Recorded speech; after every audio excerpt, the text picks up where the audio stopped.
Hello and welcome back to the Second and Two podcast. I'm your host, TB. I've got my co-host. He's an extra producer extraordinaire considering his tech setup at the moment. And does a lot more than that. Jodye, what's up, Joe? What's good, broski? We're here today on 6-7 day. Do they rave about that in high school as much as like the younger kids probably do? I don't. Obviously, we're on summer break, so I don't know.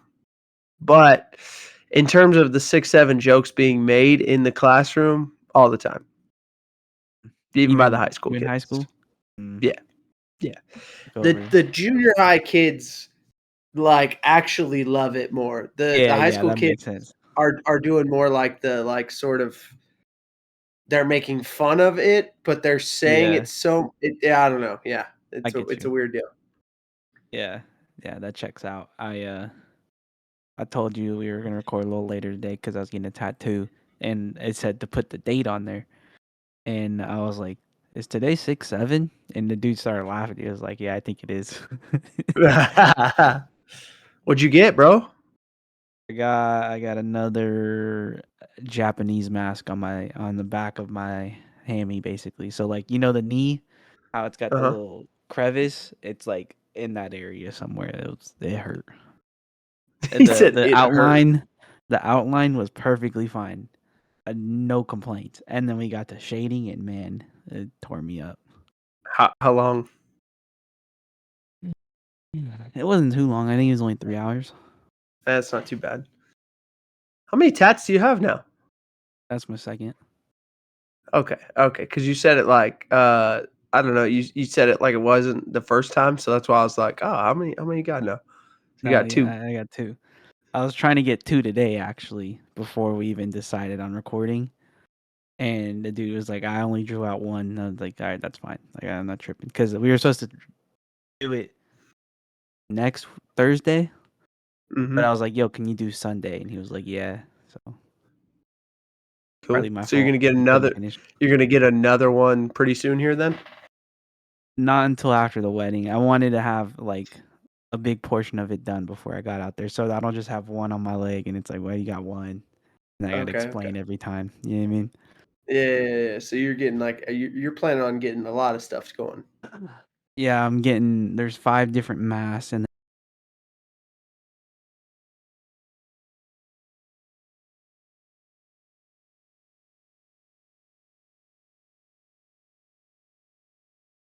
and all the shade. Well, oh, okay. I think we're back. Yeah. What happened? You went frozen on my screen, and last time I said I'm pretty sure it recorded, it didn't. So we might have some of those throughout the episode. Okay. Well, the people I think will understand. Maybe we can start like a GoFundMe. Get Jodye a new laptop. Computer. Yeah, get Jodye a new laptop and upgrade his. Laptop's still kicking. I don't know how it lets me do Discord on the internet, so it works. My actual computer, though, there's apparently all of a sudden it's too many windows are open for me to record this nowadays. It wasn't an issue, 4 or 5 months ago. Okay. Well, Jodye, explain to the people what we're doing. Well, I don't know. We're going to do a few different things today. We're going to talk about some major trades. Oh, I don't even have that tab open. Yeah, this might kill my lap or my computer. No. Don't worry. We got this. We're going to talk what's on the paper. Oh no. What's going on now? Slowly getting there. God, why you even try, dude? I told you I was going to tell you what's going on. I didn't know what was coming up. I didn't know if I needed. Are your questions on that doc? No. Okay, good. No. Okay. No. Because you said no cheating. Yeah, no cheating, bro. No cheating. All right. We're going to talk about the Myles Garrett trade and the AJ Brown trade. And then, Jodye, what's our gimmick that we're going to go through after that? We're doing a game of 20 questions, or if you're a 50 Cent fan, 21 questions. NFL style. Should be fun, and then we'll have a banger of the week. So before we get to our game of 20 questions, let's talk about the two big trades that happened on June 1st. Just by the time people hear this, about a week ago. Yeah. Go ahead, Jodye. That was Hit us with it. partly in my 21 questions. Oh, is it? Okay. Yeah. I thought you were gonna But hit us with about a week ago. I thought that's what you were. oh, Yeah. I there was you go. expecting. I thought Throw the hat the in music there. Yeah, the music connoisseur that you are. So okay, so you're saying you got some questions about both of these trades? Just one. Okay. On general, we could say were the terms and whatnot. That's okay. Yeah. Myles Garrett Brother, gets this traded is to the Bucks, crazy. bro. All Oh, right, we're back. maybe. We're How back. do you know? Was I unfrozen? Yeah, you froze and now you're unfrozen. Oh, there you go. See, now it's a two-way. There's indicators on both sides. Okay. All right. So I just need to pay attention to if you freeze, I need to freeze. Freeze. Okay. Yes. All right. We're having fun. It might be frustrating, but we're having fun. Okay. So this Myles Garrett trade is like the first thing that broke last Monday morning, early Monday afternoon. Myles Garrett traded from the Browns to the Rams for Jared Verse, a 2027 first round pick, a 2028 second round pick, and a 2029 third round pick, and with the condition that if the Rams were to retrade him back to anyone in the AFC North, including the Bengals, the Ravens, or the Steelers, that 2029 third round pick would turn into a first round pick. Wow. So those are the full terms. I think there's multiple sides to look at this for. Let's start with the Rams. All right. We talked about the Ty Simpson pick last week. I think this further verifies what the Rams' thought process was, which was, all right, we've got this pick in the high teens, or low teens, I guess, depending on how you want to look at it, right? But we're going to take a quarterback, and because we know we have a quarterback of the future, we're okay with spending next year's first-round pick on Myles Garrett, essentially, right? And so now you say, hey, we're back in quote-unquote F them picks mode. Hey, we're going to trade this year's first and next year's first for Trent McDuffie and Myles Garrett. If so facto, the defense is completely different looking now, right? That's for sure. Makes a ton of sense given the Ty Simpson pick, I think, given their team building strategy of the last few years. The last time the Rams made moves like this, they won the Super Bowl in their building. This year, the Super Bowl is again in their building. Mm-hmm. So, a lot of reports about the Jared Verse piece, right? So, apparently, initially the Rams were trying to make this move without giving up Verse, and just trying to keep him and pair him with Myles Garrett and Byron Young, which would have been pretty insane. But it became clear the Browns wanted. They prefer Verse over. It seems like they valued him at another first and second or third round pick, and so they preferred Verse to an additional first. Well, So I mean, that's he's kind of proven. That's part of it well, too. I think the best thing I saw anybody say on the trade over the last week is that Verse is what you would hope to pick with that first round pick. If you got an extra first, that's like what you would hope you would get. So why not get him now, where he's still cost control, he's still fairly young, and you can sort of replace Myles Garrett right now. Obviously not the same level of production or whatever, but like you're putting a young piece in the place from where you're trading a guy, right? So it makes a ton of sense from a team building standpoint from the Browns as well. As far as value goes, they're feeling like they got essentially 2 firsts, 2 seconds, and a third if they're valuing Jared Verse at a first and a second. Mm-hmm.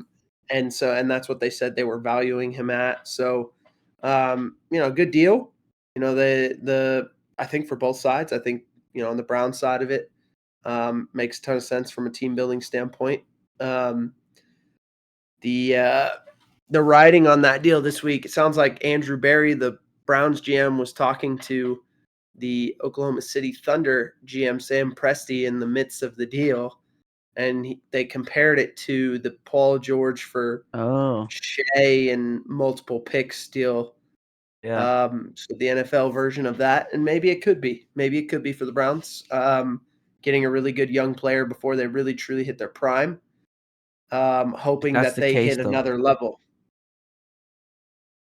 do we think that same level of you know success is coming their way? Well, in order for it to be the same, you basically have to say Myles Garrett is a good player for the Rams the next few years, but doesn't win another defensive MVP, or defensive player of the year, which is entirely possible, I think. The flip side of that, though, and what would be harder to achieve, is that you'd need Jared Verse to turn into like a multi-time defensive player of the year. Because let's be honest, he's not going to win the MVP. No defensive player really ever. No, it's a real thing. Oh, back. Kinda. Slowly. There it is. I saw you Okay, there blink. it is. All right. So picking up where I left off, Jared Verse isn't going to win MVP in the NFL like Shea won MVP in the NBA. But I think the equivalent in this trade would be like Jared Verse becoming a multi-time defensive player of the year type player. And I don't know that he gets there. I mean, he's won a couple Pro Bowls and defensive rookie of the year so far. So there's potential there for Verse to get even better. I don't know if he rises to the level of like all pro or defensive player of the year type of player. But obviously Andrew Berry, if he's, they're going to compare it to the Shea trade, probably thinks or hopes that he will. So Makes sense. I think ultimately good team building from the Browns, a Definitely worthwhile not swing younger. from, That helps. I think it was a worthwhile swing from the Rams, given the situation that they're in. So I like the trade from both teams' standpoints. I don't think anyone got quote unquote fleeced. Now, Yeah. that's saying it right now. Of course, at some point there will maybe be hindsight 2020 and maybe one team or the other really lost the trade. But right now it feels like this was a good move for both teams. Everyone's So happy. yeah. The AJ Brown trade. AJ Brown traded to the Patriots, which we've known was going to happen for like. I was gonna say, I wish we would have never known that until it happened, but we knew this. We've known it was going to happen for like 2 It's like months. the I Super mean, Bowl. the interesting thing with the AJ Brown stuff, it is less that he's like traded to the Patriots, which I think we'll get to the Patriots piece of it here in a second. I think the more interesting piece is like what happened in Philly that led us to this Yeah, that moment, makes sense. right? Like a couple They just years said, you know ago, what, we traded for this guy, but now we don't want him. Trade him away. well, they trade for him, and not only did they trade for him, but they had a ton of success with him, and then they won a Super Bowl with him and Jalen Hurts and the whole nine. And Jalen Hurts is, So true. I think it's AJ Brown is Jalen Hurts. No, is Jalen Hurts the godparent of AJ Brown's child, or vice versa, one way or Is the other? that true? Yes, one of them is the godparent of the other's child. It's I just can't probably remember who Jalen is who. Hurts to AJ Brown's kid, probably, because I don't I think think Jalen something. Hurts is even married, or he just Okay, recently got married. I think it's something like that, right? And Makes it sense. goes from that and winning a Super Bowl together to within 2 years, their relationship devolves into where it is now, where it sounds like they're not really on speaking terms at this moment. And there's also this, we have the benefit of doing this a week after it happened. So now all the kind of, tell me now stories have been released. And he did a whole sit down interview with Maria Taylor and talked about how he was leaking stuff to the press, or he was verifying things that the press were asking him about to like quote unquote motivate the team. It Crazy just stuff seems over there. like it was Messy. dysfunctional. Yeah, there you go. Yeah. That's a good word. So I think Philly was happy to move on. What did they get? A second round pick for him, I believe, in 2028. Yes, not the next Yeah. draft, but the draft after, which is kind of an interesting wrinkle there. That like the Eagles are saying, "Hey, we don't want your first this year. We want to see what happens another year from now, and get your not your first, but your second We want it 2 years from now. So we'll see kind of what ends up happening and how that plays out. On the Patriots side, they've made some moves this offseason that, we talked about them being maybe a faller last week in terms of winning percentage and overall wins next year.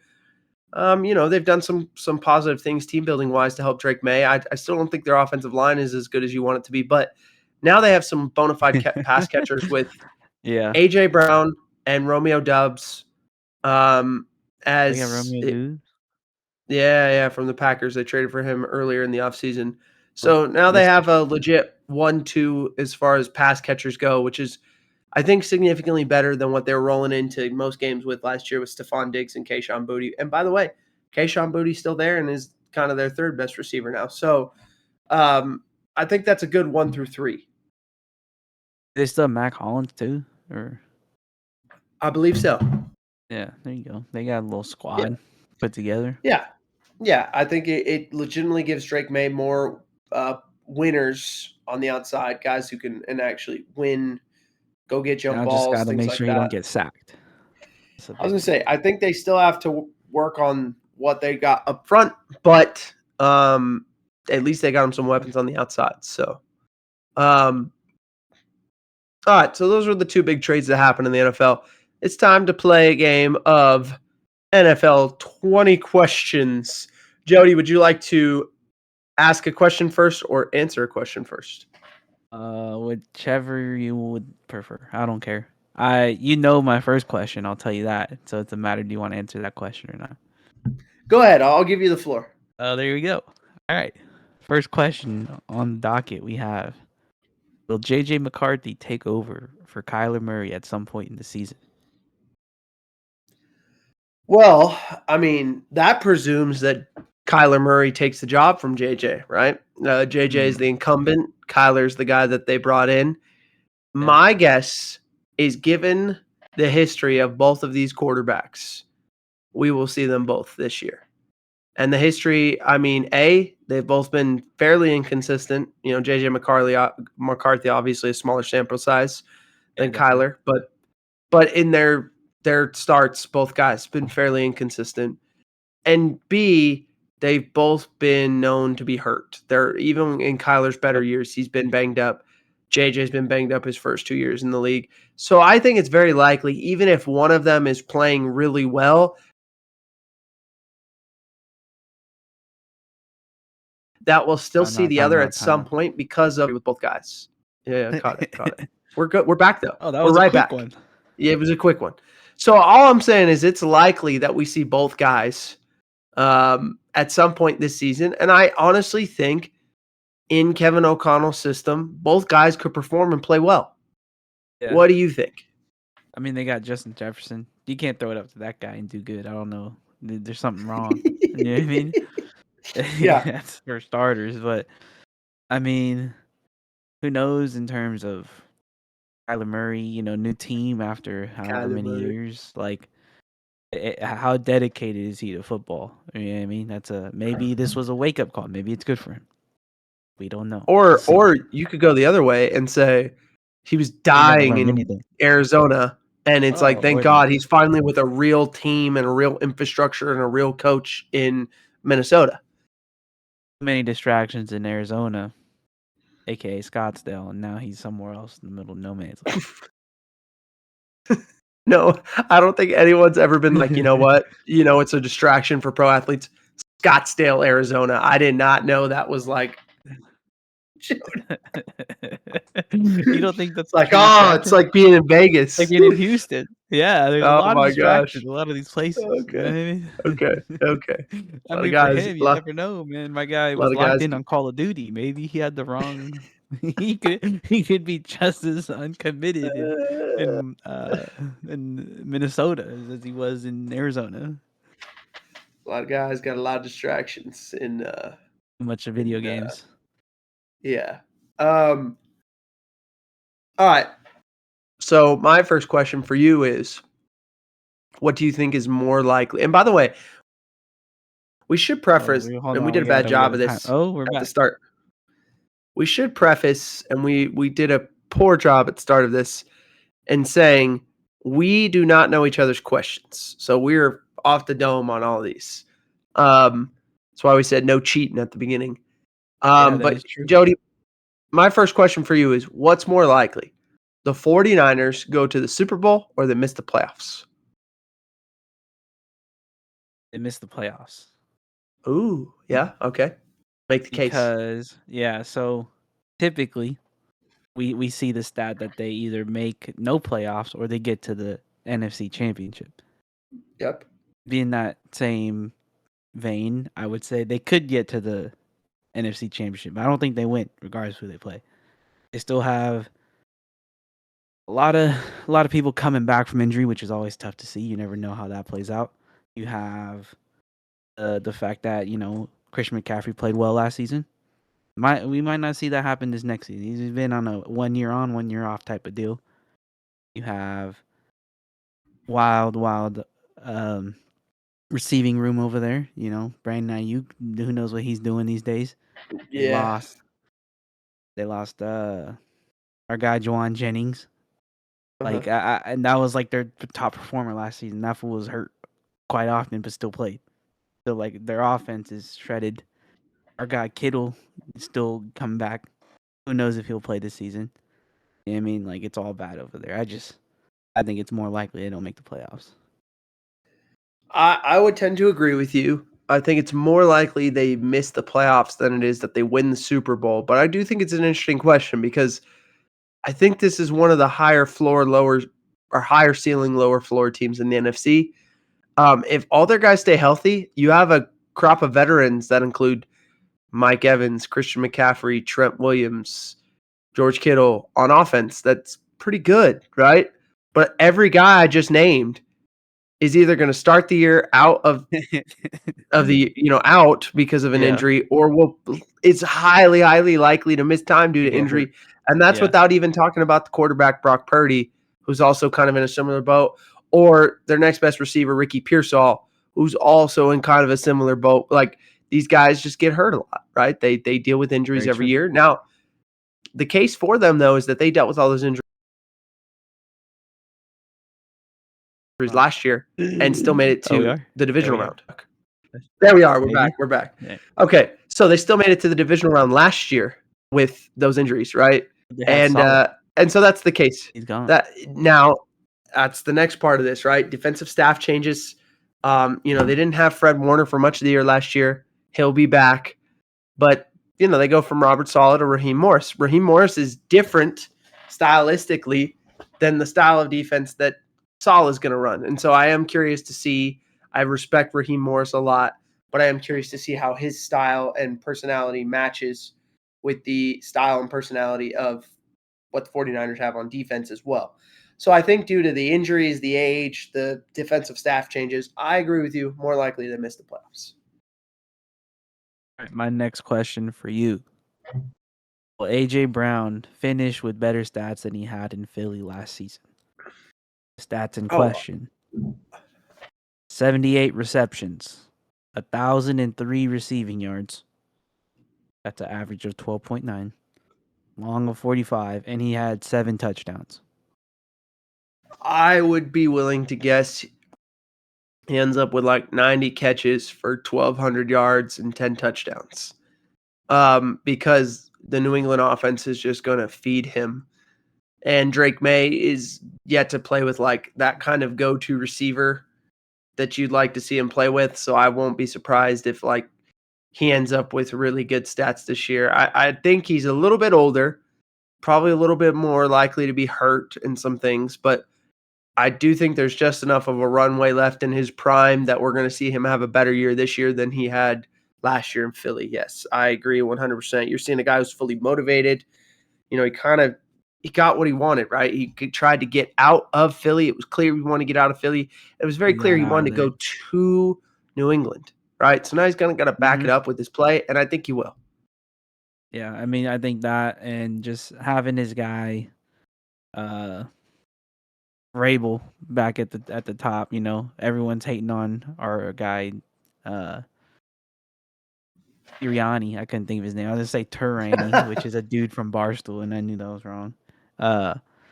sure that alone is a big boost to his, confidence and whatnot, swagger on the field and everything. So I would agree, especially even on the numbers you said. The 90. I was thinking 9 TDs, which, he had 10, even better for him. So Yeah, I would think agree to all of it. 90 for 1,200 and 10 tutties. I think that's reasonable. All right, Jodye. So, different sport here, but the Knicks, the Nova Knicks, are on the verge, bing bong, of winning the NBA Finals. They're up 2-0 right now, and Knicks fans are going insane. They're going insane. This is kind of the fun part about the NBA, is that what you don't get in the NFL that you do get in the NBA is like the momentum of a series as it goes, where fans can like feel and they're just like true. going crazy. They can taste it. They get closer and closer and they can just taste it. Whereas like that sort of happens in an NFL game, but you're not going to get that feeling over the course of like a week plus time, right? Yeah, definitely. But with the Knicks on the verge of winning the finals, my question is, which NFL team winning the Super Bowl would be most like the Knicks winning the finals? Because everyone right now in NBA content is talking about how much this is going to mean to the city of New York, to the NBA, all of it, right? So what NFL team could win the Super Bowl that would be closest to this in the NFL? Yeah, so based off of this information, it would have to be someone that contends often but doesn't quite get it done. Yeah, I was thinking about like the Knicks. The profile is right. Like they're one of the OG franchises. Yeah, I know. That's what I'm saying. You only said we're back. Yours gets back quicker than mine. You say we're back, and it doesn't come back till another like 2 seconds. So the Knicks, just to give you an idea of their profile, right, and what we're thinking about here, if you're a listener at home, they won one. They're an OG NBA franchise, like they go way back, right? They won one championship in the history of the franchise, and it was in the freaking 70s. And then they went to that title in the late 90s with Ewing, and they were really good for most of the 90s with Ewing, and they sniffed around. Then they went through that period of just awfulness in the 2000s. Even the 2010s with Melo was like better, but not quite good enough. This is the first time they're real. I mean, this is the closest they've been to a title since the 70s. So that being said, the first answer I had in mind, no one's going to like it. I'll tell you that, unless you're a fan of said team. But I have a couple, I would say. The first one, like I said, I think there's 3 you might be able to make a case for in my mind. I was going to say the Cowboys. One. First one that came to mind. In terms of like big franchises, I think the Cowboys are the closest comp as far as like fan bases too, like how big they actually are. My next one I had in mind, going back to the point of being OG, would have been the Packers. They've been in the playoffs. They've won a game. Maybe they lose the first round. Doesn't matter. They're still in the playoffs. And then the other one that was 1A, 1B with the Cowboys, which I don't see happening, but I'm going to say it anyways, is the Steelers. Okay. Make the playoffs every year and lose. They're always in there. They have a chance, but they don't get it done. Yeah. They don't they're not in the Knicks vein where they a series or two and they get to the last one, can't do it. But same concept, they get there and then it's done. See, I think the problem with the Packers and the Steelers is neither one of those franchises is in a big enough city where they have a big enough create following. enough media buzz. Yeah. They're not in a big enough the market. Giants, Even though their fan bases are big enough, they're not in a big enough market where they create enough. The Giants have had too much recent success. They won a title. I say but they won a Super Bowl in 2011 or whatever, 12 with Eli. So it's not them. I think I had the Cowboys as a team in my head like you did.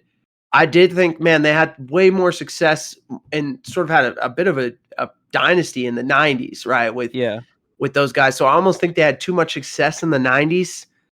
And generally, like they've won 5 Super Bowls or whatever, right? So like it's a little bit too much success to truly be a comp to the Knicks. the big thing about the Knicks is the fan base is starved, right? They haven't won since the 70s. Yeah, that's true. So that's why I'm like the Cowboys are Jets? close. The Cowboys are close, but they're not a perfect comp. The Jets, maybe you could make a case for the Jets. I had not considered them. My next team after the Cowboys was actually the Bills, in that they were a team that they made it 4 they years in a lost row or 4 years in whatever. a row. Now, again, fan base though not quite big enough, and they don't have they haven't won a Super Bowl ever, right? So they don't have that's one true. to go back on. But the fan base being starved, similar. But the team I landed on that I think is the perfect comp, none of the teams we've said so far, I think it is none other than the Bears, the Chicago Bears. Oh. Okay, let me make the case. It's been decades since their franchise won a championship. They won their one championship. For them, it was the 80s. So a little bit closer, but similar. They lost their most recent championship visit, right? The Knicks in 99, the Bears in 06. And they have a lot of incompetent teams in between those times, with some rare bright spots of this player that the fan base really latched onto, but actually was never going to be good enough to get it done. So you're talking about Jay Cutler for the Bears. They go to that NFC title game. Melo for the Knicks. They make a couple playoff runs, but they always seem to lose to LeBron and the Heat or the Celtics or whatever, right? And the biggest thing is their huge fan bases from big cities and their OG franchises. Yeah. So I think it's the Bears. Perfect comp. That's a good one. And they're both blue and orange, for crying out loud. But if the Bears won the Super Bowl this year with Caleb Williams too, I think that would be just as big as the Knicks winning with Jalen Brunson. Yes, I think it would be that epic. I do want to say real quick while we're speaking of the Knicks, that 2013 team or whatever it was in 2K, I'll run that versus anyone. Nice. Who was that? It was Melo, Jeremy Lin. I know. It Amari was Stoudemire. Iman Shumpert. Oh my gosh. J.R. Smith. It was I think he played in Miami for a little bit. What's his name? The point guard, Raymond Felton. Yeah. Was Chauncey Billups on that team at one point somehow? I don't know. Or am I misremembering that? I feel like Chauncey Billups was somehow on that team. I don't know. All right. What you got next? Very plain and simple. Who won the Myles Garrett trade? I mean, I think you'd have to say the Rams. I think it goes back to the rule of NBA trades, which is whichever team got the better player in the trade wins the trade, no matter how much else you're giving up. If you got the better player, you win the trade, right? So you go back to the Anthony Davis Lakers Pelicans trade. Everyone was like, "Oh my gosh, look at how much the Pelicans got!" Right? Ultimately, the Lakers won that trade because they won a championship with Anthony Davis, and then 5 years later, turned him into Luka Doncic. So they double won that trade, right? Yeah, kind of crazy. And the only reason that hold on, we're back.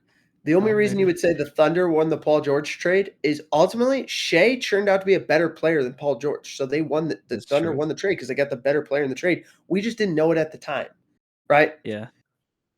So in this case, I think Myles Garrett is going to clear in a way, have a better career, and will be the better player even over the lifetime of the rest of their careers here while Myles Garrett is in the league and Jared Verse in the league. I think the Rams got the better player, so I think the Rams won the trade. Even though I do think Jared Verse has a chance to be very good, and I'm sad that the Rams had to give him up. You know, for a second when I first saw the trade, I thought they traded Byron Young, and I was like, "That's sick." Oh well, sayonara. And then I saw the Jared Verse, and I said, "Oh, yeah, that's fun." It sucks. It sucks, but you got to give up something to get something, and I think they gave up the right price to get Myles Garrett. Yeah, I will say, following your statement too, I would agree simply just off of sacks. That fool, he broke the sack record last year compared to Jared Verse, who's got 6 or something. And Verse was great at creating pressures. He just wasn't as great at converting them in the first 2 years of his career into sacks. Okay. which I've been feeling NBA-ish, right? So Yeah. the NBA Finals got I me in some kind originally of thought mood. your question was gonna be somehow who's winning the finals. I was like, all No, right, guess we're throwing curveballs out here. no. I am feeling a little NBA. The Finals got me feeling some type of way because this is going to be the third question in a row where I reference the NBA. Somehow, in the answer to your question, I referenced the NBA. Third time in a row here, but this was not on purpose. I'm just realizing as I'm talking out loud that I did this. Yeah. But which NFL star can quote unquote help their legacy like an NBA star the most by winning the Super Bowl this year? I have a terrible first answer that came to Oh, mind. But the in the terms of nice hold on, the nice thing is there. I don't think there's like a right answer here. I think you could go in a hold million. on. Yeah, I'm All not right, here we are. stuck over here. Oh, I was. Yeah, we were good over here. But Yeah. anyway, So the first answer, like I said, I think it plays if this was like 2 years ago, 3 years ago. First who's one that that? came to mind was Aaron Rodgers. Interesting. Interesting. Why Aaron Rod? That is not one I thought of. As he's had success, falling off with all the teams he's played on now. And if he does it one more time and rides into the sunset, it kind of goes back to show you like the man still got the juice at whatever age. I get And it is kind of he's almost you're saying this now and I'm thinking out loud. It'd almost be very Peyton Manning like.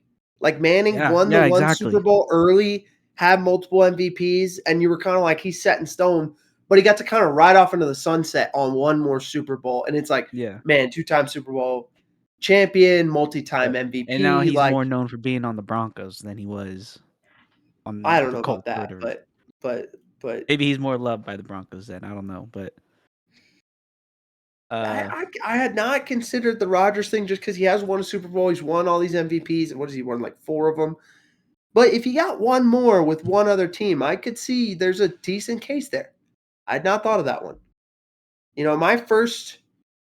Do you have another guy that you're going to mention? Because I'm curious. it would be like a skill position guy where like kind of like a Christian McCaffrey. Obviously, I love the guy, but like all out on the Panthers.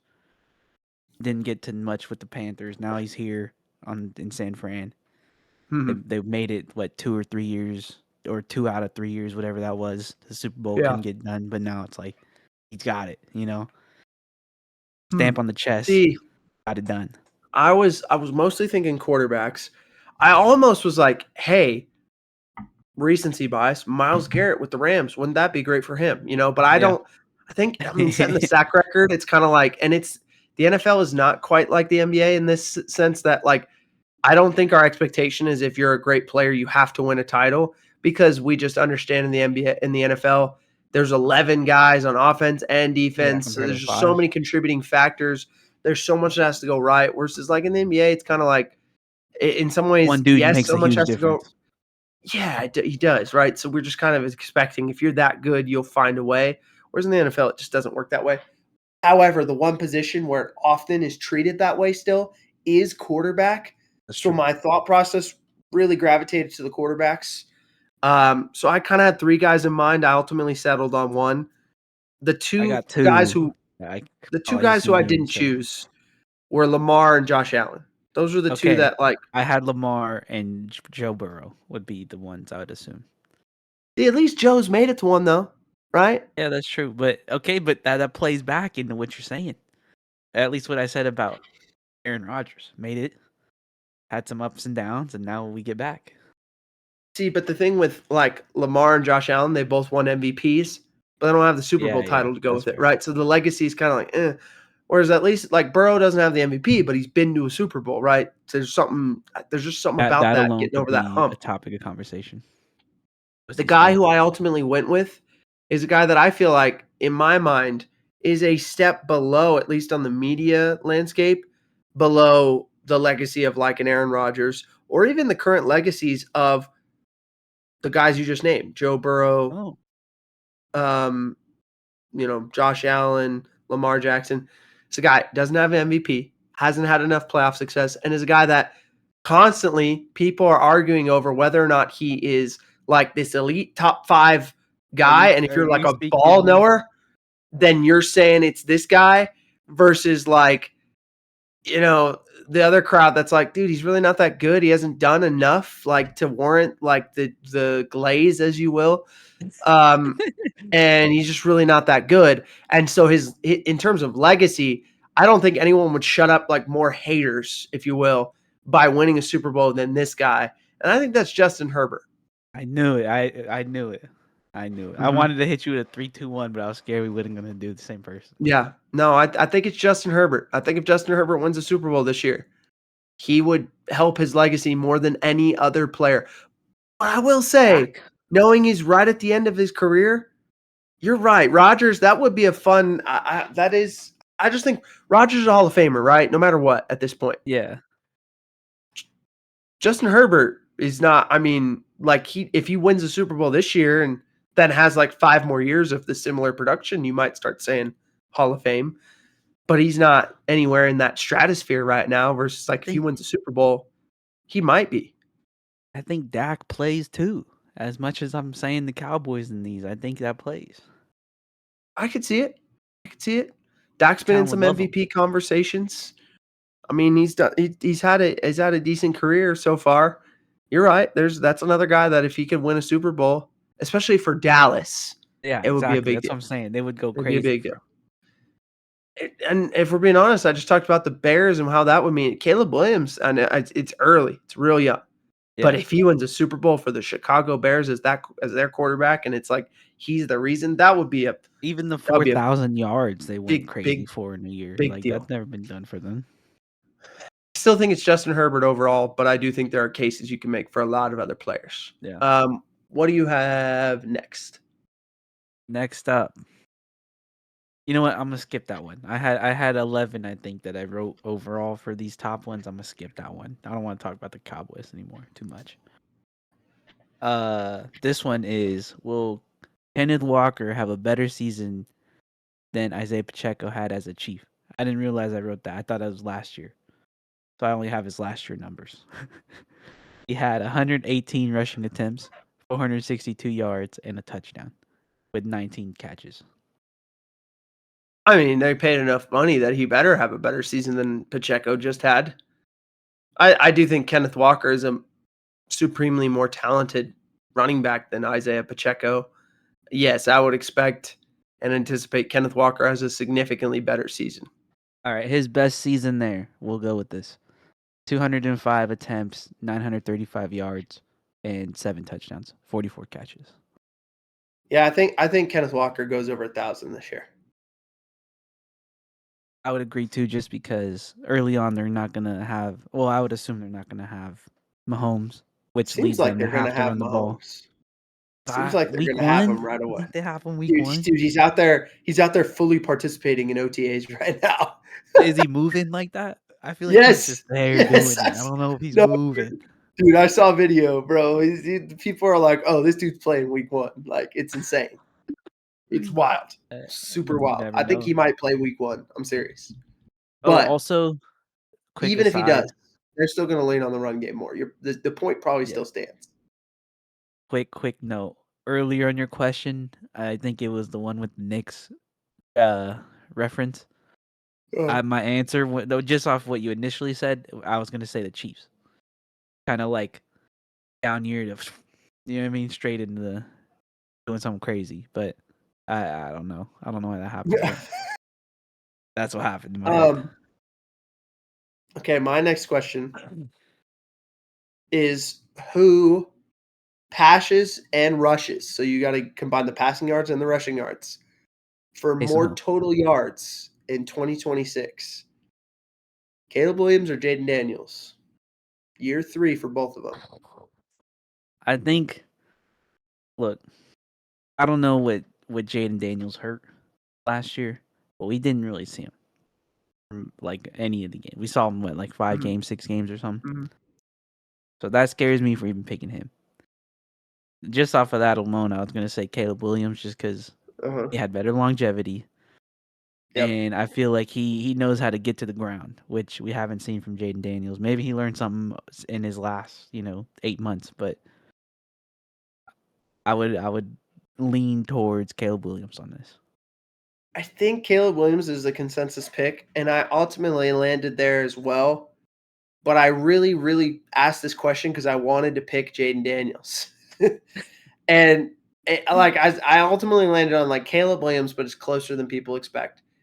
I think we're in for a Jaden Daniels bounce back season. That's what I think. See, I think I we're in believe for it too, but in order for me to definitively say that, I can't say I do because it's hard coming off of. But here's the thing: if you were coming off their rookie year, right, oh yeah, and everyone Jaden would have picked Daniels him, got to the no NFC doubt, Championship, no it doubt. was like, oh my gosh, Jaden Daniels is the better player. And then last year it flipped completely, Well, and it's the it's same like, thing oh my with gosh, Drake May. You throw him in the yeah. bunch now too. And truthfully, we could have made this a three-way. Like, which of those three guys? I'd probably still go with Caleb Williams, I think, but I think it's going to be clustered, all I three of think those guys, because they can all run the ball, they can all throw it. If Jaden Daniels has that's his my biggest best thing. year, though, with the running ability, because he runs it a little bit more often and for more explosive plays than like Drake May and Caleb Williams do. Yeah. So when you add that in, I think he has the potential to have the better. It's just that he has to be healthy the whole year to do it, I and he think hasn't as a shown whole, propensity to stay healthy compared to the other two. I think the main thing is though the other dudes were gonna throw more than he will. You know what I mean? So he has to do a lot of work with his legs to catch up, in my mind. Yeah, yeah. So that was a fun little question. Like I said, it was more a thought experiment of like, how good do you think Jaden Daniels will be next year? Because I think we kind of have a good baseline. The other thing with Caleb Williams, beyond the health factors, that he's got Ben Johnson as play caller. That's a huge versus Jaden Daniels has got David Blau in his first year. Who knows what that'll look like, right? So it's really hard to you feel like now you kind of know what Caleb Williams' baseline is, and that baseline is going to be pretty freaking good. So Yeah. but go ahead, next one. Mine is, who do you think will have an impact? Oh, who from past drafts that we've covered, with our draft boards that we've done, do you think will have an impact finally on these upcoming years, aka someone like Xavier Worthy or Adonai Mitchell? Ooh, so who do I think from a past draft? So it has to be like at least a Like second the year last player. 2 years. Yeah. Okay, so second or third year player who's going to Mm-hmm. have the biggest impact this year Yep. that hasn't had as big of an impact, maybe. Yeah. Exactly. This is a tough one. Um,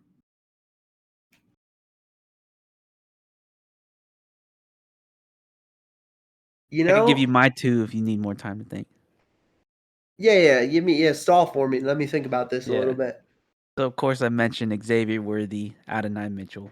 Adonai Mitchell, he had that one game right before he dropped the ball for the Rams and lost it for him.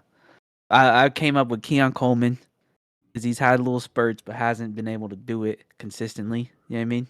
And I thought he was going to be top tier guy. I haven't seen that from him, so I have my eyes on him.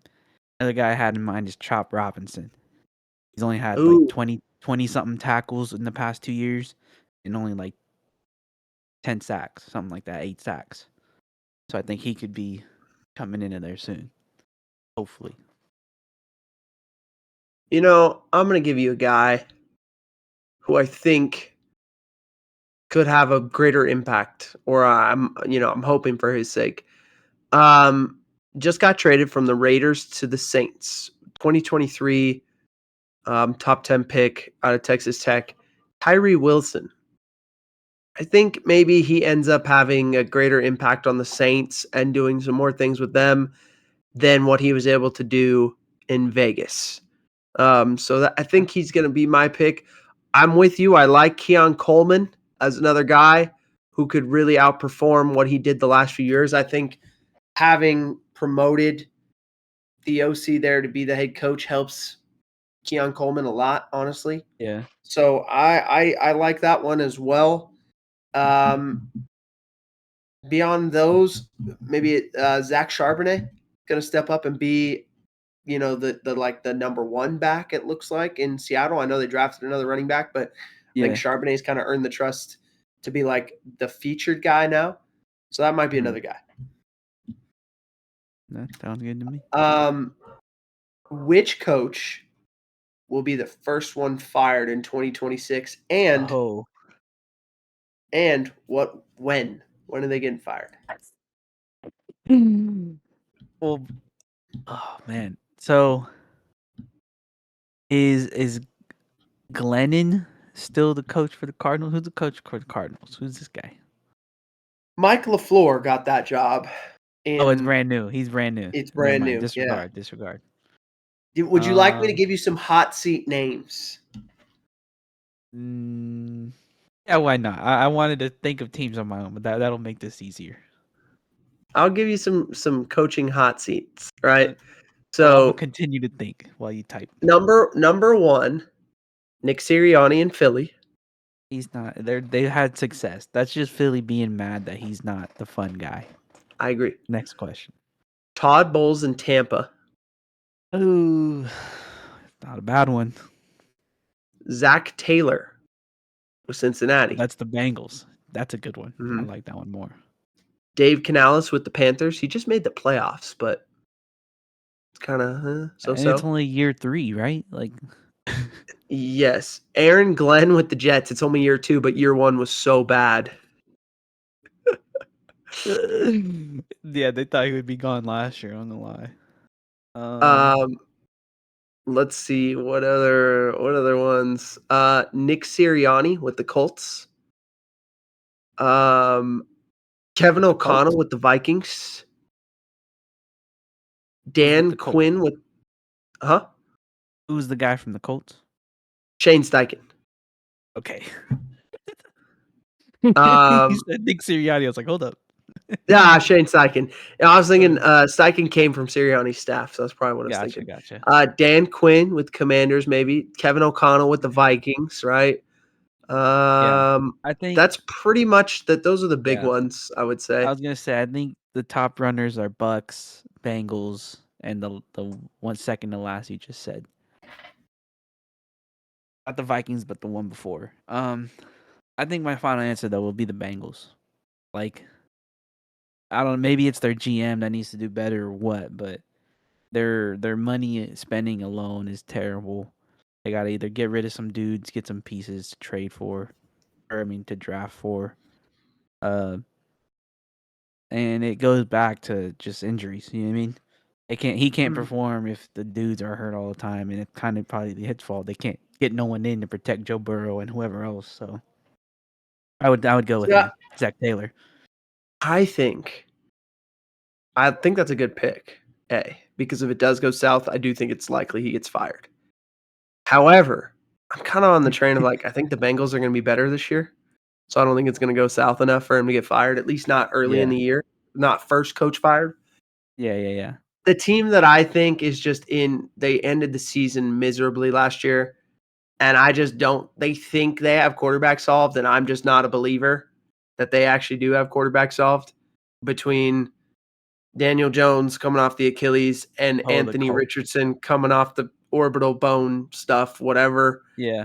I'm going to go with Shane Steichen in the Colts because I think it's going to crash and burn epically, like pretty early on. They got Shorty on the sidelines making sure it doesn't go south. I'm going to say week 9. Shane Steichen, first coach fired, week 9. I think that might even be kind of late. You know, I think it might be kind of late. But I was thinking, like, if they start like 2-7, you know what I mean? Yeah. Or 2-6, and you're going into week 9 if he's back. Yeah. That's not bad. And I don't trust. They brought in Phillip Rivers. Like, it's all bad over there. It's what I'm saying. It's bad. And I don't even think Shane Steichen's a bad coach. I think, truthfully, their problem is what they've been doing in the personnel department, and what I really don't think Chris Ballard's a very good GM, and I think Shane Steichen suffered because of it. But Shane Steichen will take the fall, so I think he's first coach fired. And maybe it'll be like a head coach and GM firing at the same time.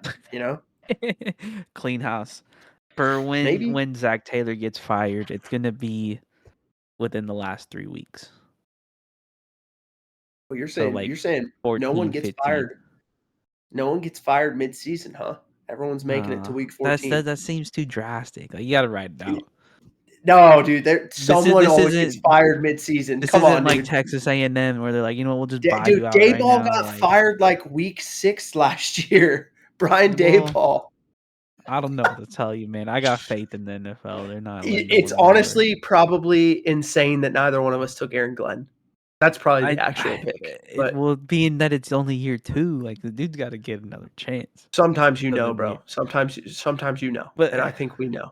He fired his entire staff. This is not a good sign. After year one, he fired both his coordinators, his entire staff, and said, like, clearly that's what he had to do to keep his job. Clearly, so if they It start wasn't out his like fault. 0-5, if they start out like 0-5, that dude's getting fired.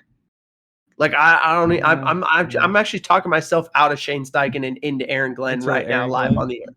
Yes, Yeah, but I rest who my knows? case. Who knows? All right. Next question for me is: will the comeback player of the year be an offensive or defensive player, and who do you think that would be? Comeback player of the year, huh? Well, there's probably a guy coming off of a, kind of a tough injury, so you got to go back. I mean, the easiest answer is probably Mahomes because he tore the ACL last year, and that I dude's don't going to know be if that's the awesome. easiest answer. I think that's the easiest answer. If Mahomes is awesome and he's coming off a torn ACL, pretty sure that's like the easy, like everyone would want to give him that award. So I'm going to go Yeah. Mahomes. So I'm going to say offense, and it's Mahomes. What about a Fred Warner? Yeah. Or is Patty Mahomes going to do that much better that you don't even I mean, if see they're that both happen? great, let's say they both have awesome years, who's going to get that award, Jody? Yeah. Well, It's going to go to Pat Mahomes because everyone's he like, "Oh could my just God, get Pat MVP. Mahomes!" He could, and then they're going to let him just clean He sweep. could get MVP and comeback player of the year. Now, see, that sounds like glazing People love from to the glaze NFL. Mahomes. Yeah, you're People not love wrong. to glaze Mahomes. The baby goat, as they like to call him. Is there Fred Warner would do be we a have good one. another option I for mean, fun? the only other guy that could be just legitimately so awesome this year that you are like, oh my gosh, we got to give it to him. Missed basically the whole season last year. Malik Neighbors. There you go. That's what we That'd be a need. good one. A skill player. He said, "There we go. That's what we needed." So I guess your choice was Fred Warner. Yeah. Okay, I'd go all right. there. It's not a Defensive. bad choice. I Better. don't mean to make it sound like it's a bad choice.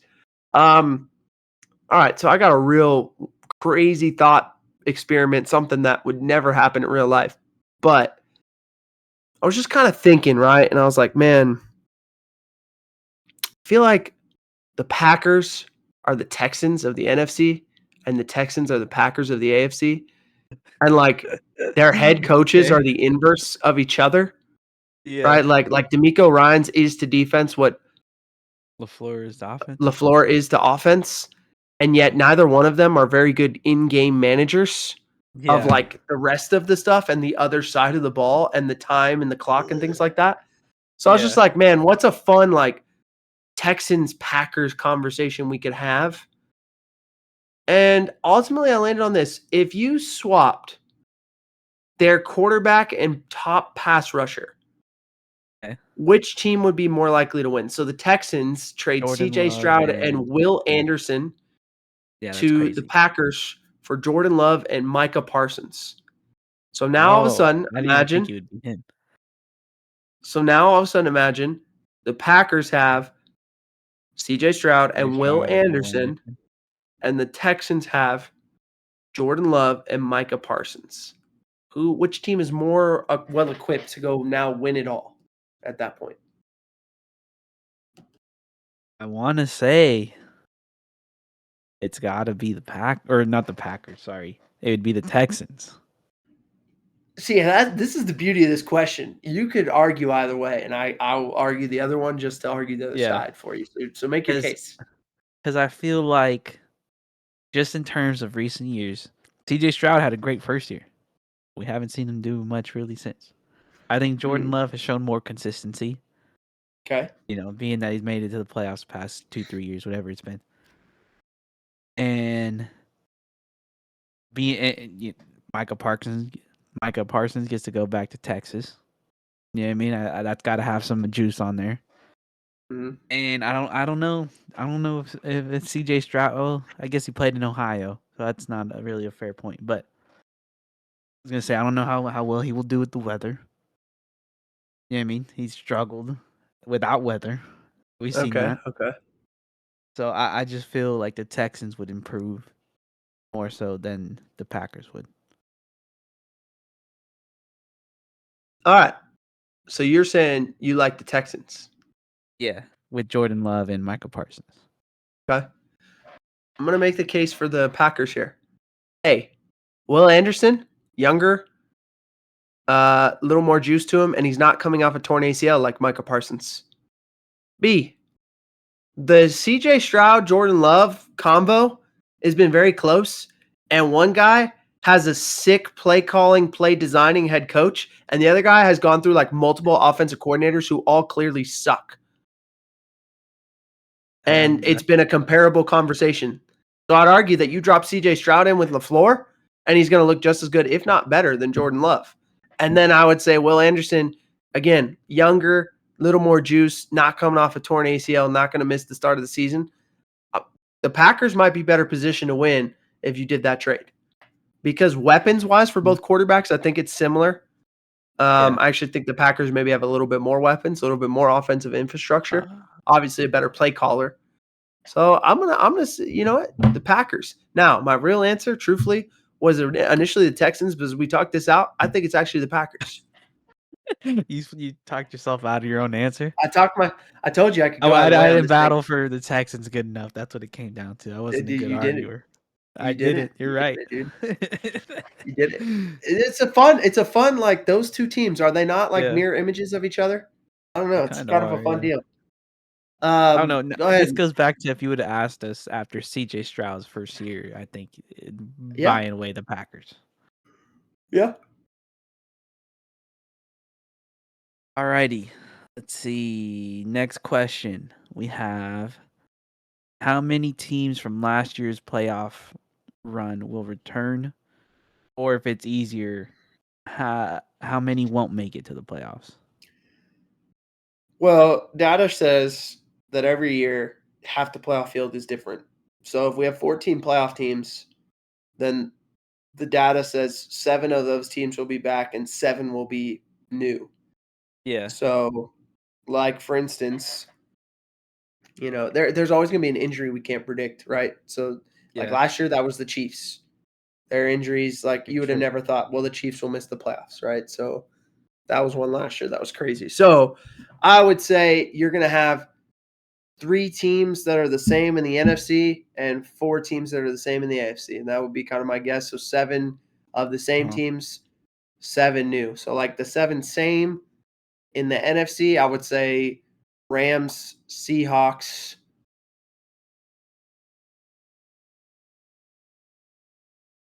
And then I think it's a Phillies, toss Niners, up between Packers, Bears. I think there's a real case to be made. You know what? I'm going to say it's 4 in the NFC, 3 in the AFC, because I actually like some more of these NFC teams better. So I'm going to say Rams, Seahawks, Bears, and I'm going to go Eagles or Packers. It's a toss-up for that 4th spot. But those are the 4 that I think make it again in the NFC, right? We'll just say, for fun's sake and to piss off the Philly fans, we'll go Packers. So those are the 4 in the NFC that come back. And in the AFC, the 3 that come back, I'm going to go Bills. Mm-hmm.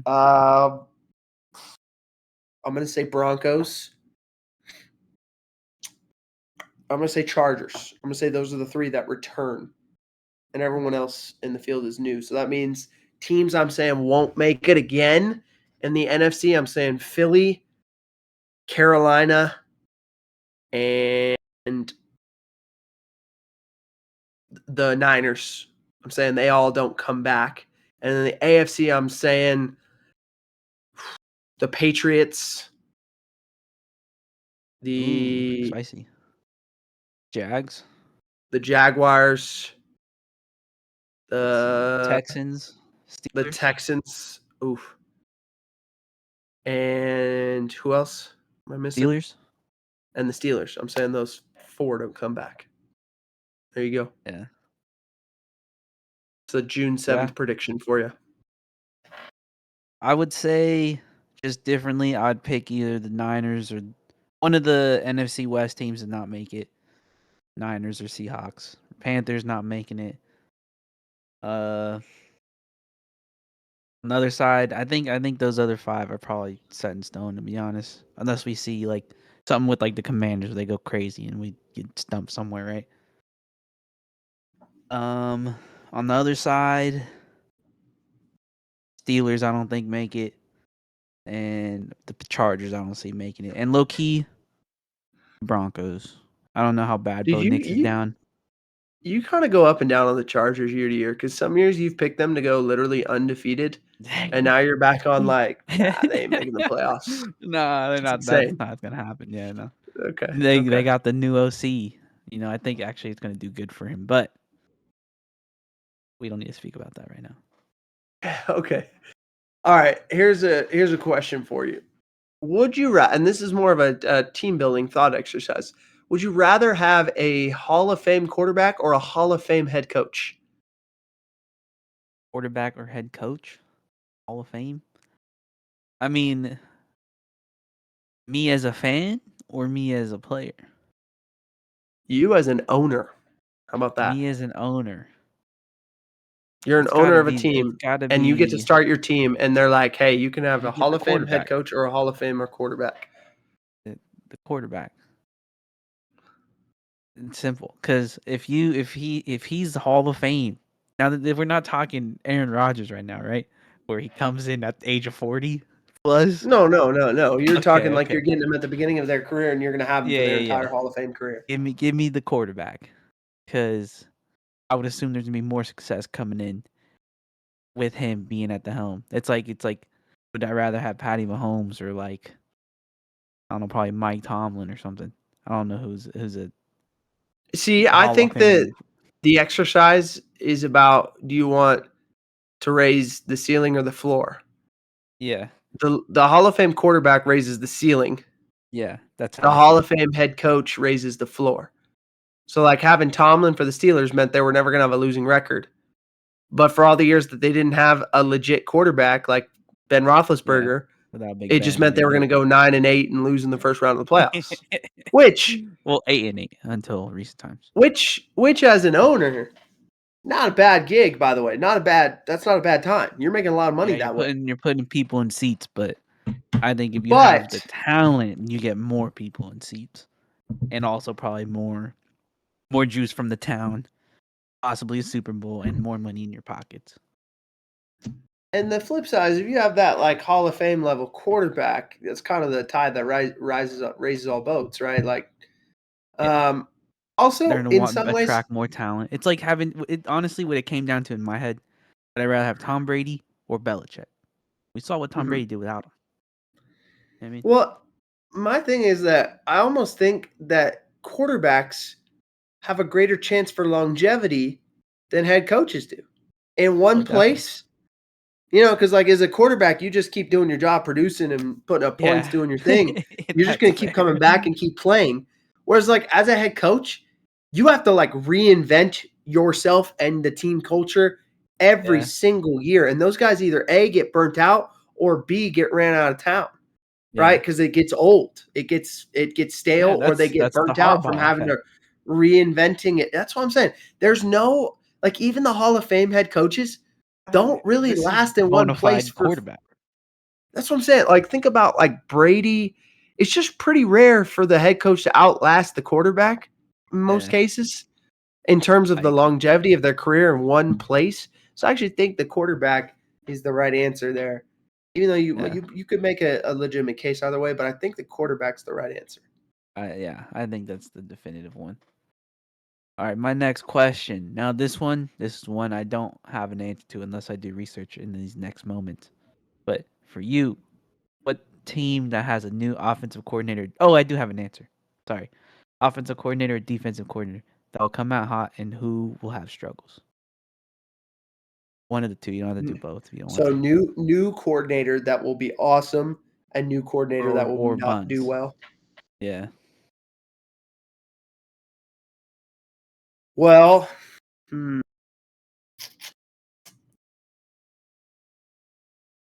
I think the coordinator who could do the most for their team is actually Brian Daboll in Tennessee with Cam Ward and kind of that group. I think that could be a huge upgrade. I think the coordinator set up in a spot for the most success is probably Declan Doyle in Baltimore as the OC there with Lamar Jackson and that crew. It's a close Mike McDaniel call between. That would have been my answer. Mike McDaniel's another good one. Yeah, I kind of think. I think Doyle in Jacksonville and McDaniel in LA. Those are two good ones. I also think another one is in Detroit, the new OC there. Right. So I do think those are a few spots where guys could have tons of success. Yeah. And I like Daboll for Cam Ward in Tennessee as well. So I'll say I'm kind of being a baby here, but I'm giving you like four guys that I all think could be very good. The flip side of that is like, who do I think won't do so well? Guys who I'm worried about. I'm really worried about, and has nothing to do with him. It has everything to do with the job he took. I'm really worried about Sean Mannion in Philly because I just think it's a very volatile situation right now. It helps that they got rid of AJ Brown in terms of like a team chemistry and you. Yes. But also you just got rid of a premium talent in AJ Brown. Yeah. And your O-line is another year older. Saquon Barkley is another year older. Jalen Hurts, by all accounts, has been very stubborn recently and kind of won the beef, if you will, with AJ Brown. And Nick Sirianni could be on his way out. We just talked about that, right? So that's one I'm worried about. Another one I'm worried about is Raheem Morris as the DC in San Francisco. San Fran. Yeah. Because I just don't know philosophically if he's going to be the same guy he's been. I don't know if what he wants to do on defense aligns with what they have as far as like their guys. I'm a little worried about that. And then one other guy that I could see struggling, the new OC in Seattle, because I think it's going to be hard to replicate what they were able to do last year.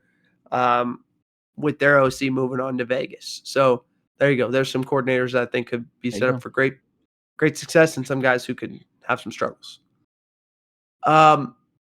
Which current projected backup quarterback is most likely to turn into someone's starter before the 2027 season? I originally put franchise quarterback here, but I'm not even going to say franchise quarterback. I'm just going to say starter in 2027. So they're going to be a backup this year, and by next season, they're going to be someone's starter. Oh. That has potential. Drew Aller, possibly. Wow. That's off the board. Drew Aller. I mean, Aaron Rodgers is on his go-out season. Okay, so you're just like, hey, just logically, it's like they drafted this guy, Rodgers, in his last season. He'll start for this team he's already on, path of least resistance. Exactly. Okay. I don't really. I was gonna say maybe someone in like Miami, but I think their starter is already Quinn Ewers. Oh no, I guess Quinn. That's another good answer because they brought in Willis, right? Malik Willis. Yeah, Malik Willis. Yeah, that's potential. But they also paid him, so who knows? Hey, there's always Will Levis. Take over for Cam Ward? Nah, now you're trolling, bro. No, somewhere else, dude. Somewhere else. Mayo Boy might get another shot. See, and that's the other side of this story. It's like a lot of these are like barring injury. You know what I mean? I don't want to think about that. You want to hear my guy? I'm going with Mac Jones. Oh, I think he played. Do it again? I think he played really well for San Fran last year when Brock Purdy was hurt. I think he'll probably get another chance this year. He was on a 2-year deal. This is the last year of his deal. I think he gets another chance to maybe play in some games. And even if he doesn't, everyone's going to say, look what Sam Darnold did going from San Francisco to Minnesota on a cheap deal going from – you didn't even get to see Sam Darnold play very much in San Fran. We've seen Mac Jones play a little bit in San Fran, and he's looked good. Better significantly better than anything he's done since his rookie year in New England. I think after this season, someone's going to go sign him in free agency and make him their like low budget starter. Okay. Yeah. See, I didn't think about that potentially happen either. I was just assuming in the same place that they are right now. No. Honestly, I was thinking like the harder spin on it is like which guy who's on a team right now that will end up somewhere else as their starter. Yeah, that makes sense why you brought up Will Levis, and I thought you were trolling. That checks out. I was trolling. Will Levis is not going to start another NFL game, but I think. That fits your mold of they leave and potentially something else. Yeah, I don't know.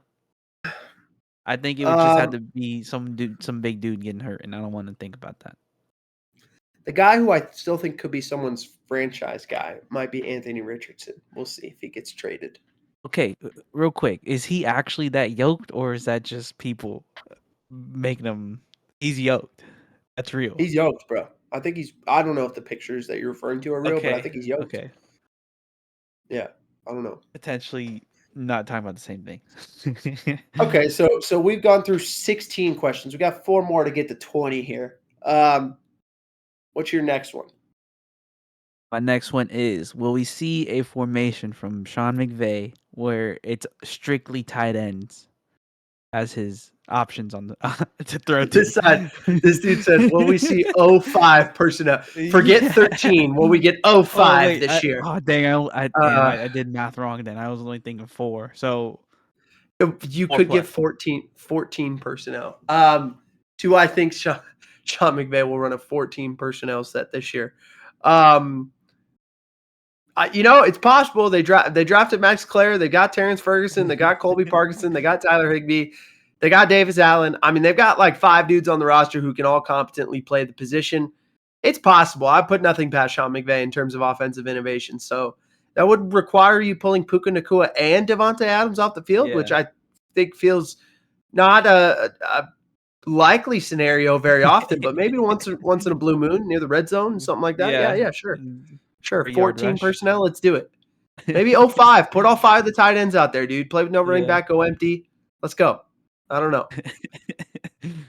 See, that's where my math did me dirty because I thought it was we only had 4 wideouts, but that's including them already being on the field. So, Jerimiyah Love, right? Drafted, what was he, like 3rd overall? 3rd to the Cardinals. He's already paid the 8th highest salary of any running back in the NFL, the 8th highest paid running back right now. Yeah. So my question is, will he be in the top 8 in the NFL in total rushing yards and yards per carry this season? Strictly rushing? Doesn't have to be both 2 ways? Total rushing yards and yards per carry. Okay. Top 8 in both. Derrick Henry. I would like to assume Kenny Walker. Saquon. Saquon. Christian McCaffrey. Bijan. Maybe Kyron. Yeah, that's possible. Yards per carry? That was the metric? Carry total rushing yards. Total rushing yards. Okay, yeah. Kyron, I do like that one then. Who's the Cowboys running back? They still have the same guy from last year. Is it Javonte Williams? Is that who it is? It's kind of him and the other cat that they signed. But yeah, Javonte Williams is the primary. I think I would take that. Josh Jacobs. Is he playing? That there is some serious legal issues there. Yep. Let's say legal issues notwithstanding right now. So he will be playing? Is that or that he won't be playing? Most of the time they play. So let's just assume he's going to play is what I'm saying. There. See. Let's just say A-Chain. Yep. No, he's not going to be top 8. I'm going to say yes. As long as he avoids injury, I think the Cardinals offense is just going to be like, hey, how can we get Jerimiyah Love the ball? Yeah. We're just getting I mean they've got a contract dispute with Jacoby Brissett right now. That's where they're at as an offense. Yeah. It's like, come on, man. So they're going to give this guy the ball a ton. Now, I think total rushing yards, I think it's a lock. He's going to get top 8 in rushing yards, total rushing. I think the harder one, it's the yards per carry. Is he actually going to get Yeah. because I think he's going to get a ton of carries. And Yeah. I do wonder if they're actually going to be able to run the ball like super effectively. He may have a ton of carries for loss. So I don't know if he's That's going why to I be was top 8. hesitant on I don't Kyler. know if he's going to be top 8 in yards per carry, but I can say I think it'll be a lock that he's top 8 in total rushing yards. But I think he'll end up top 8 in both. That's my guess because I think he's that dynamic. I'll say 12 for sure. 10, I'm iffy. 8, you're saying nah. Yeah. Okay, fair enough. What's your 10th question, good sir? It is, if you were to start a franchise right now, who would you build your team around? Kind of similar to what you already asked me too, by the way, without us knowing. Piggybacking that question though, where would you want to start a franchise, or would you pick a current team's location? Okay, so I get to start a franchise, and I can pick any location. I can pick a current, or I can start it somewhere new. Yeah. You know what? I think it's too easy to pick a current one, so I'm going to start somewhere new. Okay. All right, and so we're just assuming there's expansion. What city in the country deserves an NFL team right now? You know, there's just not enough West Coast teams, in my opinion. You know what I mean? There's not enough teams like west of the Mississippi. So we Yeah. got to get Yeah. Okay. west of the Mississippi. A place that's going to really support the team. It's going to love that they have a team. Let's go. You know what? We're going to start an NFL team. I can't really do it because there's already 3 teams in. No, how many NFL teams are in Texas? Is it just the Cowboys and the Texans? Yeah, I believe so. We could have 3 teams in Texas. I could start one in West Texas and Lubbock. There you go. But I won't do that. Not super original there. you You've were. got 3 teams in California right now. The Raiders in Vegas, Seattle with the Seahawks. Arizona has the Cardinals. You know what? Let's start a team in Utah. Let's go. Let's start Salt Lake City, Utah NFL franchise. They're going to join like the AFC West and kick Okay. out the Chiefs. Like the Chiefs can go play in another division. We'll kick them Yeah. out and we'll start the Salt Lake City, Utah. So we'll call them the Utah Rockies or something like that. 'Cause the Rocky Mountains, I don't know, whatever. I don't know. I guess that's the Colorado Rockies. You can't really do that. Let's call them you can't call them like, I don't know, like man. glaciers or something. The Utah Glaciers? Sure. The Utah Mountain Range? The Utah Range? I don't know, man. I was Something trying to like that. do a play on like Salt Lake City. I don't know. I know glaciers Yeah, like yeah, petty, but yeah. like me thinking of the ocean. I almost said like, the Utah Shakers. For those of There you you go. who Yeah. understand the reference. Yeah, so we're gonna go Utah. And you said I could I get any current player in the league to start my Yeah, franchise with? what player would you want to have build your team around? I think you gotta go with a young quarterback, right?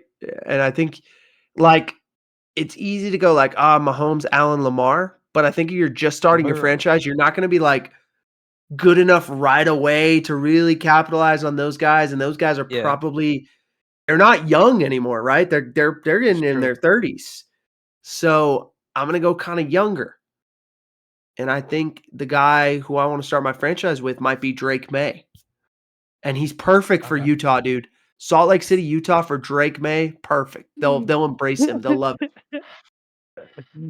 That's hilarious. So I Drake was May, thinking face of the Omaha. franchise. Omaha, Nebraska. Ooh, that's a Yeah. good pull. I like it. That's home of where I was born. You were born in Nebraska? Yeah, little known fact about me. No one knows that. I was born And in your Omaha, parents were just in Nebraska. town, or did they move to California? There's a period of time my parents met in Southern California. Quick story time aside for everyone listening. Parents met in Southern California, right? Grew up there for the most part. My dad was kind of moved around, but eventually settled in Southern California. My mom was there like her whole life, right? They get married or about the time they're about to get married, like just before they're getting married.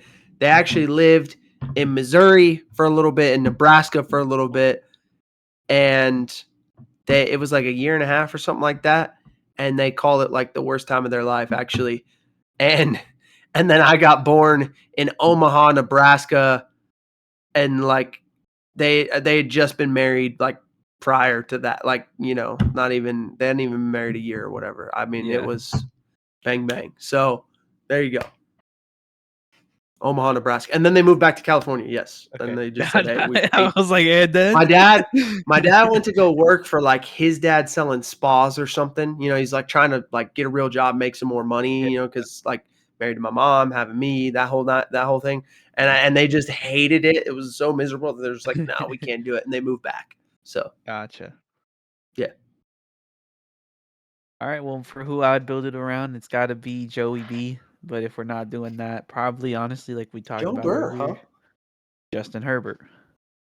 Herbo. All right, so you went with the slightly older but like more bona fide guy than I did. Yeah. Okay, fair enough. All right. For my last question here, if you could choose one NFL player to hang out with for a day, who would it be? Ooh. Anyone? Well, anyone, huh? Current player, not retired, so you don't get Marshawn Lynch, because I know that'd be your choice if he was active.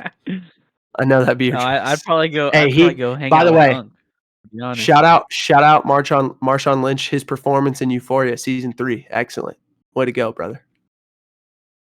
I haven't seen it. I don't got HBO. It was good. It was insane. His character was very unexpected. He was awesome. Scene stealer. All right, current NFL player I'd want to hang out with for a day. How is this? What type of activities are we doing? Are we doing football activities or these extracurriculars?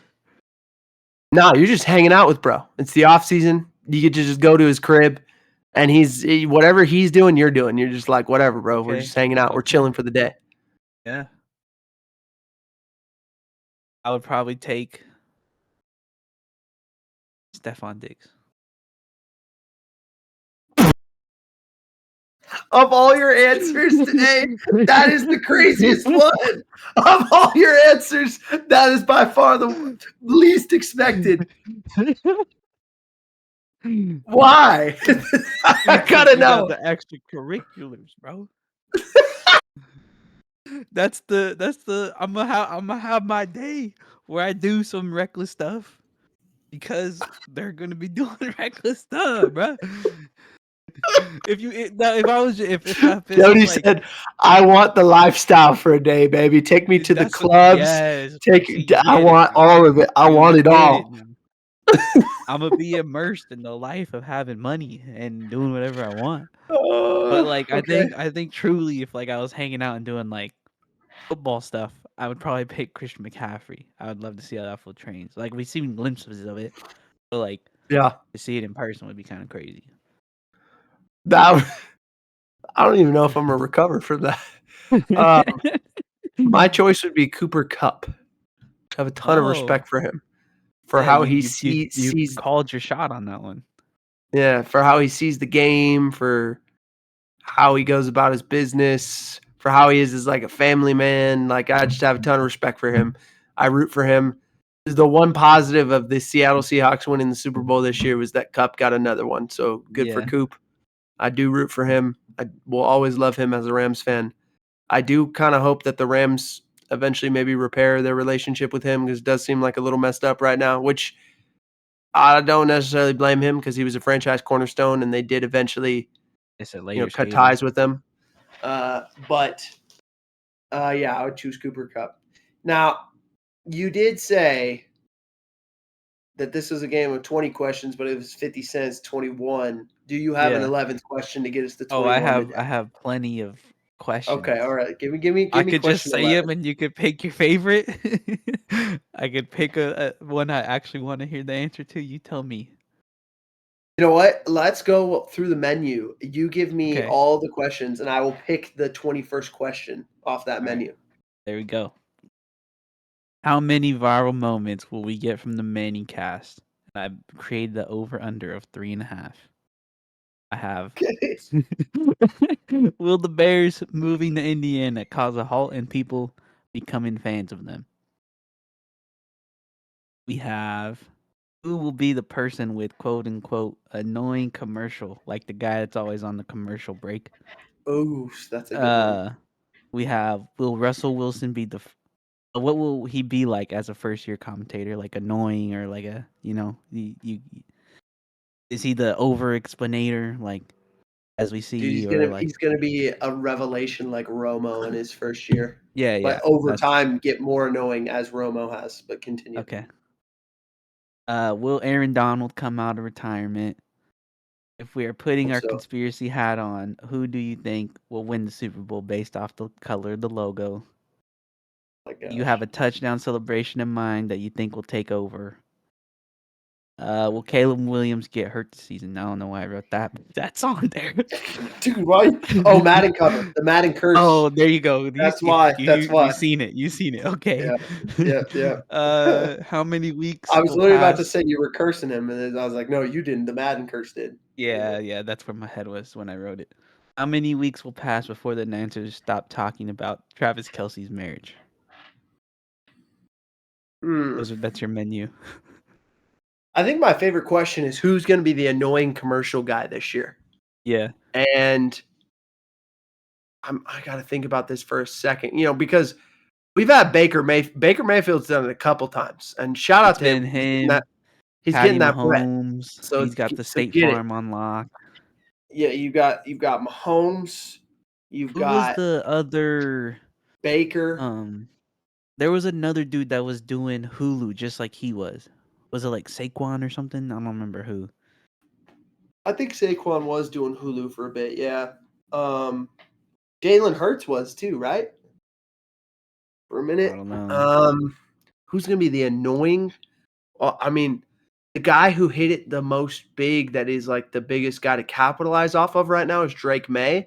But I don't know if Drake May's got like the bravado, to like really pull Yeah. off too many commercials where you're gonna be annoyed seeing him. I mean, if we're being, We it's had got to be Josh Caleb Allen too, Williams. right? I think it's got to be Yeah, Caleb Williams. that's I fair. think he's going to be the guy. We're going to see him in like a soda ad, some kind of insurance, Allstate, State Farm, Some what sort of the nails. nail product. Yeah. Yeah, we're going to see him in about 3 or 4 of those things, and we're going to be like, "Oh my gosh, dude, this dude is annoying." Yeah, I think it's going to be Caleb Williams. That's my guess. That's solid.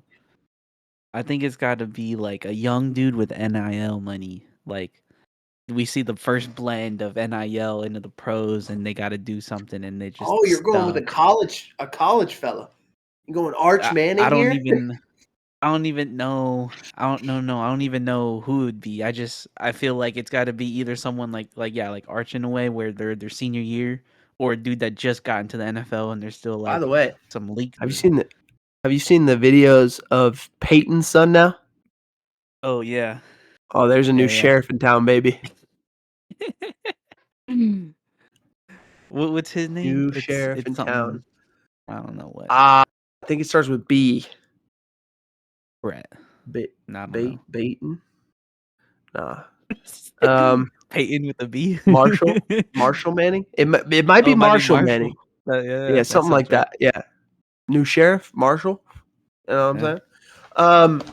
Anyway, so yeah, we went through 21 questions. An elite game, if you will, for this time of the year. Filled some time and space. I think we got a lot off our chest here. But I think that's where we're at. It's June, so Yeah. these are the kinds of things we do in June. But we appreciate you all listening. Let's Especially through the technical difficulties. start a GoFundMe for Jodye. Someone out there who cares about this podcast, start the GoFundMe. Start raising the money for it. And beyond that, we got our guy. Ray, taking us out.